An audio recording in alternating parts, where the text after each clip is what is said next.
Lawyers who put together wills. What is the crazy status thing someone wanted to put in theirs? Story 1. When my great-aunt, whom I barely had any relationship with, died, I discovered that in her will, she left me a taxidermy giant silk moth that she had hanging on her wall. Evidently someone told her about my love for bugs. I still have it, and it's one of the coolest things in my collection of odd knickknacks. She left my cousin a Furby. Story 2. Not a will, but a deed. The city I work for was renovating a small park that was donated to the city in the 1910s. We went looking through the handwritten deed for easements or other restrictions, and found that the family could claw the property back if the park were not perpetually provided with a fountain of pleasant running water fit for consumption by man and beast alike. The family still has descendants in town, so we installed a new water fountain with a dog bowl filler just to be safe. Story 3. You undead kitten said here to my daughter Anne, who created my beautiful granddaughter Jane, and her dear fourth husband John, who laid hands on my Jane, I leave $1 you money-grubbing bastards. To Jane I leave all of my monetary assets, save $5,000 and my best gun which I leave to my son Bill, on the condition that he beats John during the time between my funeral and my burial. Jane, bail your uncle out of jail please. Story 4. My grandfather passed a few hours ago, but my grandmother came to me after with a navy blue tie featuring pink elephants, ridiculous looking, but she said that he wore it to intimidate people in business, as someone willing to wear such a ridiculous tie doesn't care about what people think, that scares people. So he wanted me to have it so I could do the same. Edit. I will add an edit with a picture later. To everyone, thank you. Edit 2. It's not as in your face as some of you likely thought, but I love it. Story 5. My grandma left a penny and a nasty comment to almost every person in the will, all of her sons and daughters, even a few grandchildren except for me. I got $1,000 thanks grandma. Story 6. My sister's mother-in-law is leaving her house to her 3 sons. If one wants to sell out his third of the house, he has to sell it to the other 2 brothers for one. Story 7. Lots of people sending their friends and family on weird errands to spread their ashes, leaving money for people to take trips and spread their ashes around the world. Pet trusts are a fun one, leaving a whole of money in a trust to be used for the care of the pet during their life. However, my favorite ever that I obviously didn't draft was a lawyer who left the bulk of his estate, millions in today's dollars, to whatever Toronto area woman had the most children at a specific date some years in the future. I recall the winner had 10. Story 8. Hey race 1. From one of my dad's law partners. He had a lady come in with an itemized list of books and wanted her will to contain all of the books and who will get what based on her choosing, so basically she decides who gets what specific book instead of letting her beneficiaries decide. The truly astonishing thing is how many books and how specific they get. According to dad's law partner, her list is at about 2,000 books to be divided among about 30 people. She is apparently very specific and comes back at least once a year to add all the new books she's gotten. Story 9. Not a lawyer, but an aging woman my family knew left her house large, and in a very affluent neighborhood, and estate to family friends for so long as her cats were alive and taken care of in said house. After they died, the house was to be sold and the remaining estate donated. The weird thing is, it's been like 20 years and the cats are still alive. Also, they've changed color. Story 10. In the executor of my grandmother's will, I also get the house and everything in it and a share of life insurance that's split 3 ways between myself, sister, and mom. My mom has always said that all my dad, my grandmother's son-in-law, would like to have is some table. Well, in the will there's like a whole paragraph that states how my dad gets nothing. He doesn't lay a finger on anything in the house or any money, how my dad is basically worthless and deserves nothing, and how he was a dad and that she begrudgingly has my mom in the will. Thanks grandma, I'll appreciate the awkwardness. Story 11. Not a lawyer, but my mom put in her will that if she dies under suspicious circumstances that my sister and I won't be left anything. She watches a lot of true crime. Story 12. I early 20s was forced to write a will due to the health insurance I get at work, and amongst sensible stuff, the in-house lawyer said it was totally okay for this clause to be added. My funeral wishes are that I be buried in a coffin which has been spring-loaded, such that opening the coffin would cause alarm to future archaeologists, then a bunch of stuff about if this is too costly I'd be cremated and have my ashes scattered in a specific place. Edit. Thank you for the gold. Story 13. Saw this answer from a similar question some time ago. When a dad died he set up financial installments so long as his daughter remains under a certain weight. Dude was controlling her diet from the grave. Story 14. My old landlord took 2 years to boot me out because her mother who owned the place died and she wanted to sell the place. But her mother's carer said the mother verbally promised the house to her. Even though it was not written in the will, it still took 2 years of fighting in court to clear things up. No, the carer didn't get it in the end, even after all the appeals. Story 15. Lady wanted her small dog to be buried with her. If the dog happened to be alive when the lady passed, she wanted the dog put down and then join her. Edit. Thank you kind stranger for the silver. Story 16. Just last week I handled a matter where the parents left millions in artwork to various people, wads of cash to various charities, and only left their kids the family cats. Turns out they did it because the kids got them the cats to comfort the parents in their old age, and the parents hated the cats but the kids wouldn't let them get rid of the cats. Story 17. Not a lawyer, but my grandpa put in his will a chocolate bar for every one of his grandkids. Well, I have like 12 cousins and very difficult to track down where a couple of them went. All this estates and money he had in will was at a standstill for months because they couldn't find my couple cousins. Had to show court we put in effort to hire someone to track them down etc. The lawyer that was helping execute the will was blown away that this lawyer allowed this and why he wouldn't highly suggest not to do it. But I'm not complaining cause I got a Toblerone out of the deal. Edit thanks for first gold star. Story 18. This one isn't necessarily crazy. Just an interesting glimpse into the mind of a kind old woman in her 90s. My aunt and uncle both were more like parents and incredibly beautiful people passed away within a few weeks of one another. When my uncle became ill, the aunt tried to work on a will with her long-term lawyer, but she was kinda just old and out of it. Her main concern the entire time was small knickknacks like a jar of pennies she wanted a distant cousin to have or a used jacket from the 70s she bequeathed to a sister-in-law. It was quite touching how much time she spent carefully considering each item and who would get it. Most of the items were used and didn't even really hold any sentimental value. She just wanted them to go to good homes. When she passed away, everyone knew exactly who was getting each odd item.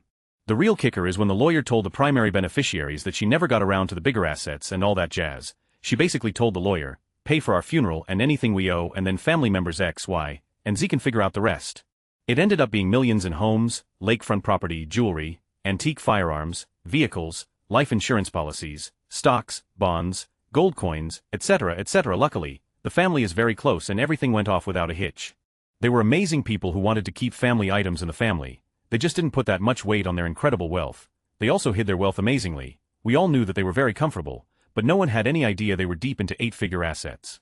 It was just funny to see a random niece get a set of plastic cups, worn dance shoes, and a check for $125,000. Story 19. So this is related. Worked on a divorce of a couple who fought over every single thing in the house, separating pillows and such. They were left 52 gallons of vanilla extract by her grandmother. In a secondary proceeding he was awarded all but 5 gallons. 2 weeks later he sent in a case of samples in Ziploc baggies to our office along with a request to subpoena a urine test from his ex-wife to prove she pissed in the jugs before he picked them up. We never needed to as she screamed in court that she pissed them full just like he pissed all over her during their marriage. They were neat. This same couple went to court for nearly 2 years over a Beanie Baby collection. They had 3 kids.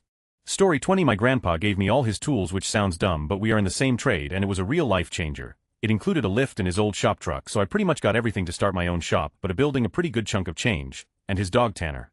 As long as I made sure his live-in girlfriend at the time got nothing at all, and I told my uncle he was fat and his wife was going to leave him if she couldn't find his pecker. There was literally a script inside the will. It all went smooth and my uncle lost weight and Janice is in, and it turns out Tanner is kind of in too, but it's okay because my grandpa was kind of in a good one but still sort of in, and they have the same mustache and eyebrows, so now I come home from work every day and get stared down by my grandpa while I. Story 21. When my grandfather passed his will asked that I clean out his shed, and I found marijuana seeds, old reel-style film pornography, which was hilarious, and a bunch of other unsavory paraphernalia, 50s flick knives too. Story 22. In my mum's will, which I have seen, she has left me the kitchen table and chairs. She lives on a South Manchester council estate. My brother gets the sideboard.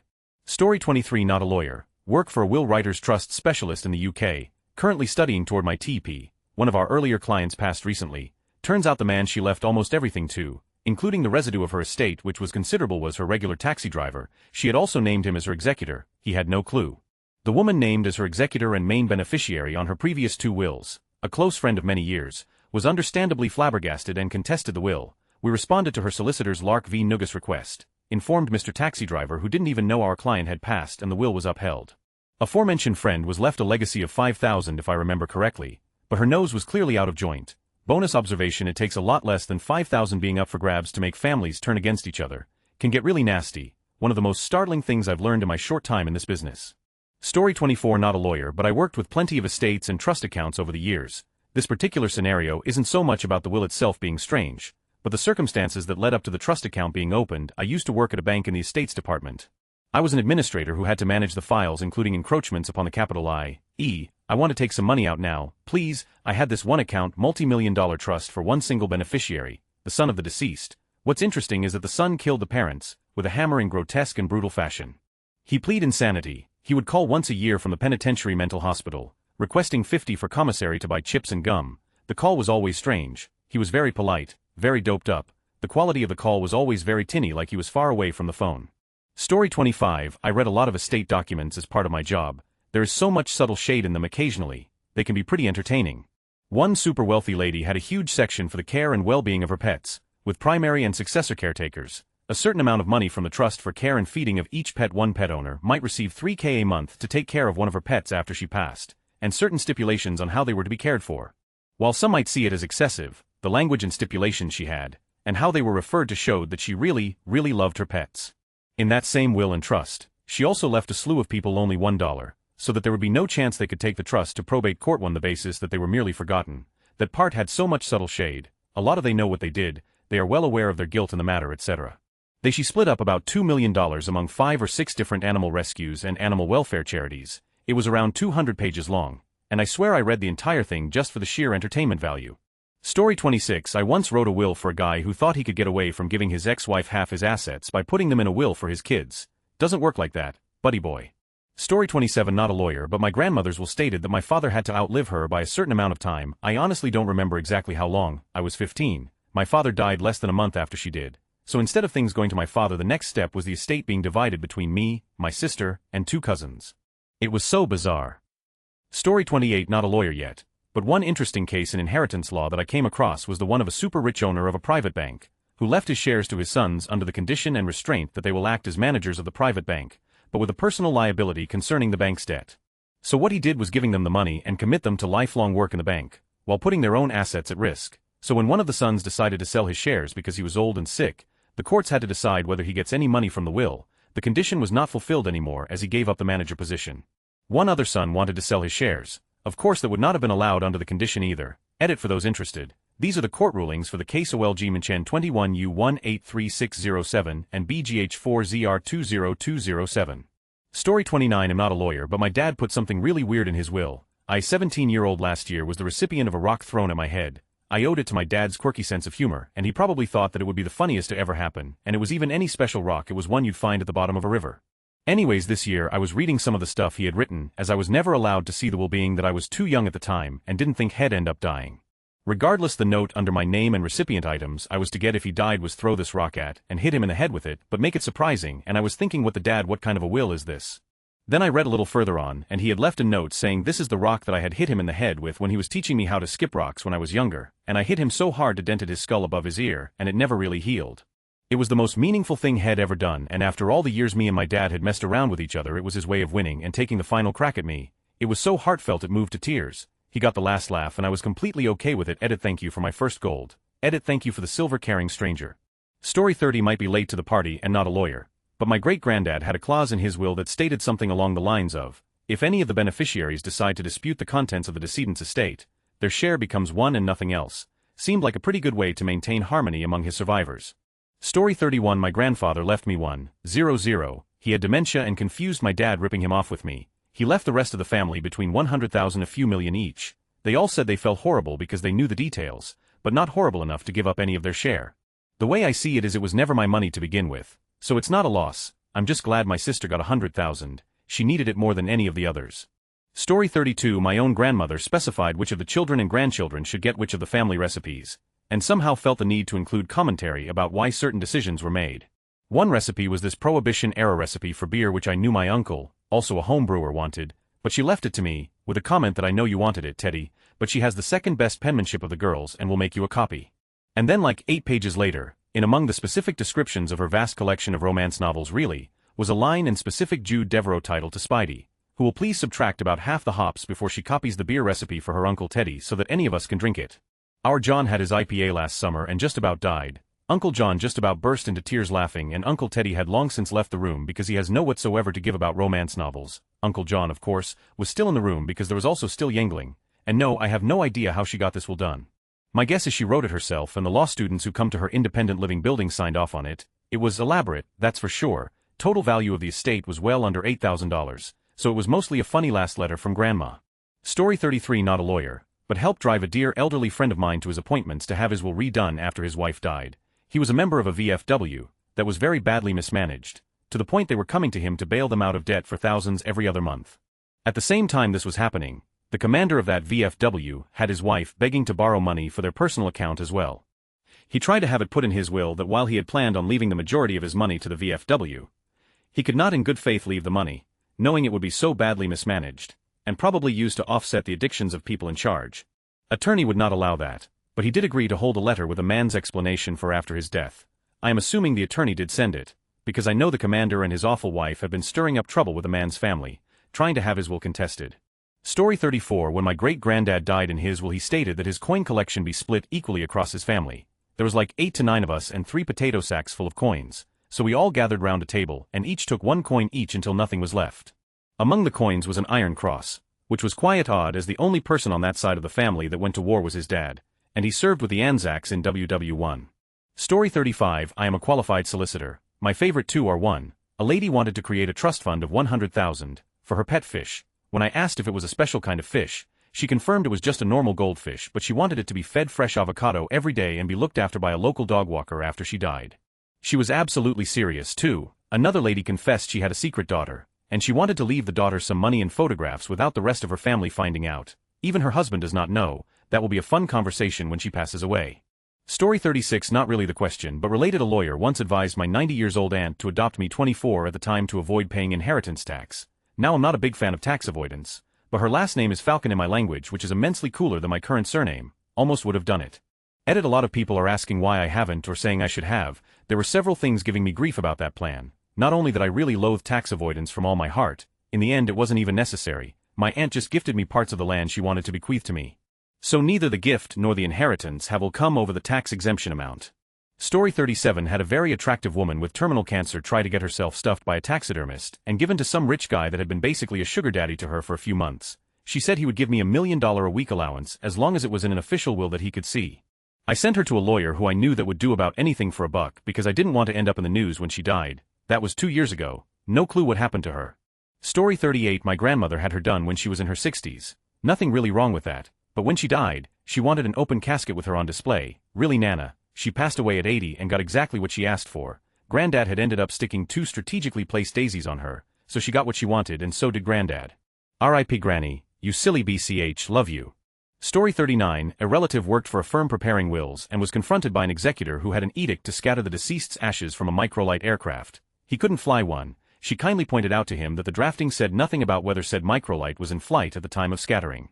Story 40. Random question. Could I just pick a random name in the phone book and add them to my will? It would be funny to have part of my will portioned out with odd requests for random strangers. Story 41. This thread has inspired me to make my will something special that will be talked about in generations to come. Is it legal to let your descendants fight? Not actual fighting, more like a tournament for your inheritance, because the idea of my grandchildren having to play a basketball tournament to see who gets my car is something I greatly enjoy. Story 42. Not me, but whenever I visited my old grandma in Nicaragua, it would always seem my aunts and uncles would be weirdly nice to her, almost as if she was a famous person. People would be visiting her house to greet her and strike a conversation. One day, my mother walked into my grandma's room to have a conversation with her. I remember during the flight back 3 to 4 after the conversation I asked her what the conversation was about. She told me that grandma used to have children that almost never talked to her, and now that she's sickly they are trying to act nice to get stuff out of her will. My grandma wanted to talk to my mom to ask her what she wanted from the house. My mom was always the favorite growing up since she raised grandma, and grandma wanted to pay her back for being a good daughter. My mom replied with, I don't want anything for you, I just want your love, and they both smiled at each other. Also she wanted us to take a washing machine back home to sell it for cash, but we declined if she's still alive. Grandma ain't giving up yet. Story 43. Worked with a client who wanted language that her cats would be euthanized and buried with her. We had to explain why legally we couldn't do that. The moral part just went over her head, one of the few clients who ever got under my skin. Story 44. Not a lawyer but had a very interesting experience when my grandma passed. My family has pretty much moved on from where my grandma lived, except myself and my children. Every week I went to her house for dinner. When I had my youngest who is 1 now, she cooked me a meal every day to feed my family so I wasn't drowning. None of her other grandchildren or children spent any time with her. When she passed there was a lot that everyone wanted, but she left everything to me, even a stash of gold coins that she had buried in her backyard. She didn't have much, but the little things I have from her mean everything to me. It was a huge ordeal, and pretty much everyone hates me, but maybe they should have spent time with her. Story 45. Obligatory. Not a lawyer, just something that I experienced many years ago. I used to sell shitty software from a store in England a few years back. One of the pieces of software we used to sell was a will maker program that never sold one copy.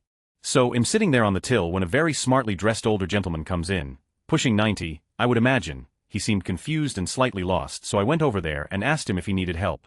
He said yes he did. He was looking for something that would help him make his will, and he didn't want his family to know because they were all fighting over his house and his money. I was slightly taken aback, but I showed him the software we had. He looked at it rather closely as his eyesight was very poor and nodded to me that this will be fine. I gave him the disc for free. He thanked me profusely and quietly left the store. I just stood there for a while watching him leave.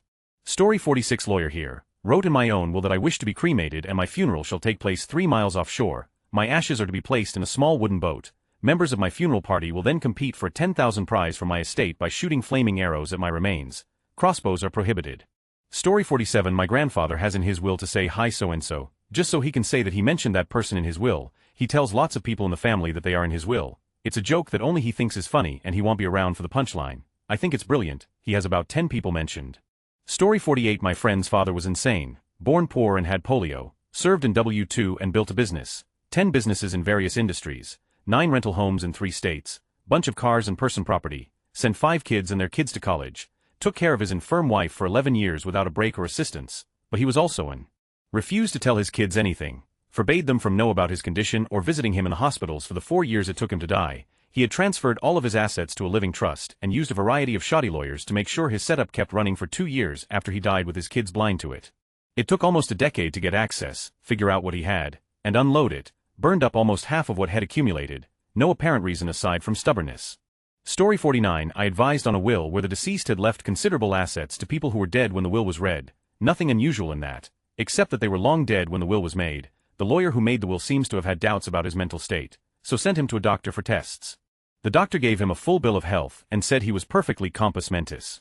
Story 50. Okay, caveat, not a will, but I was reviewing a client's prenup and the paperwork stated that in the event of a divorce, they use a coin flip to determine who would keep any joint property. After 30 days, if they didn't decide what they wanted to do, their ex would then be able to have claim over the home and do with it as they wished.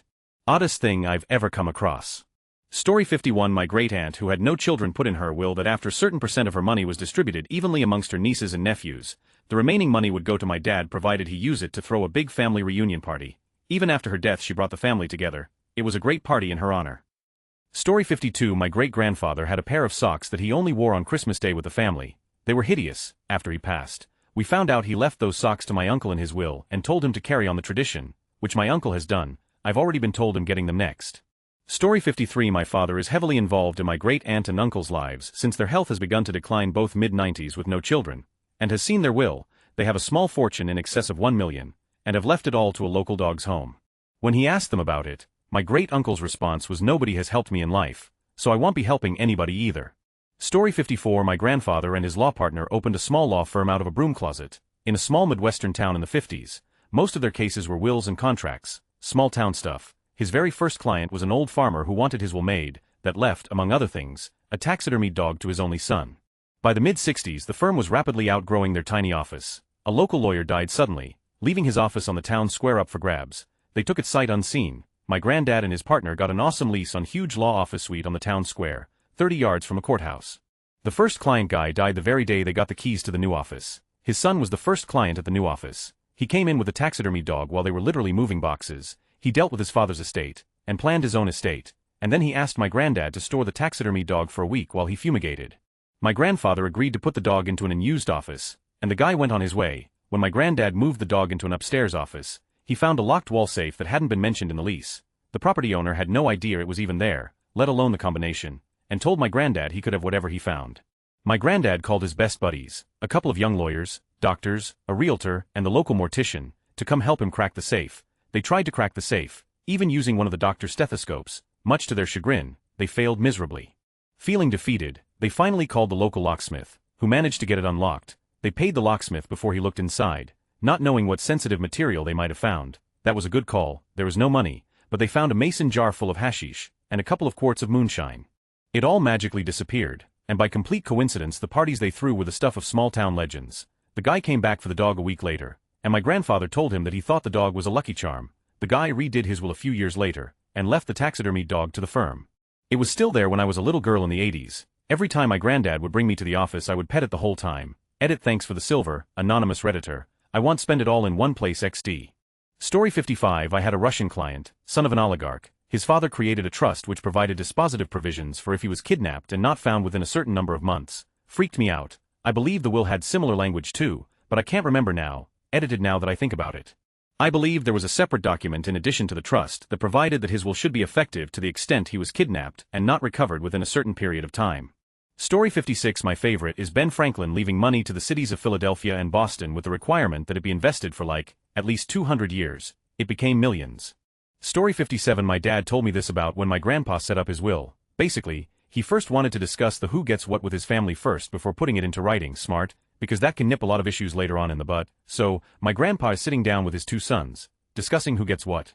And my mother and my aunt are there, and they're having a lot of ideas on how to split everything, whether item A is equal to monetary value B, and most importantly, what their respective part of the family could do with what item possession. At some point, my grandpa had enough.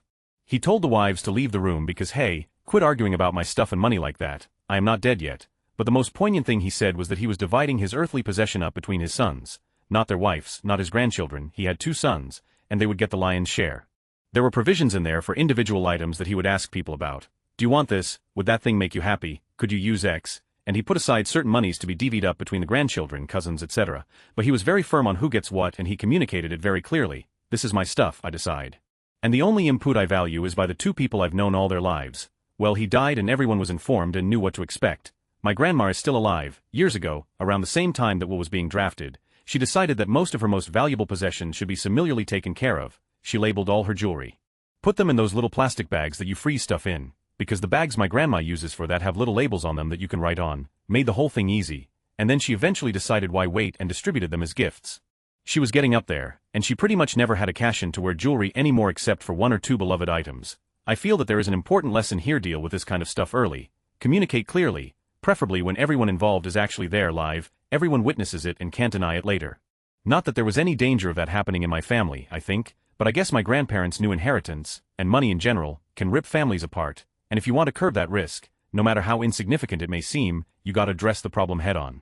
You cannot hide from the problems caused by your death. Just like can't hide from death itself. Peace of mind, and a family not at risk of engaging in litigation against each other, is worth some time and effort.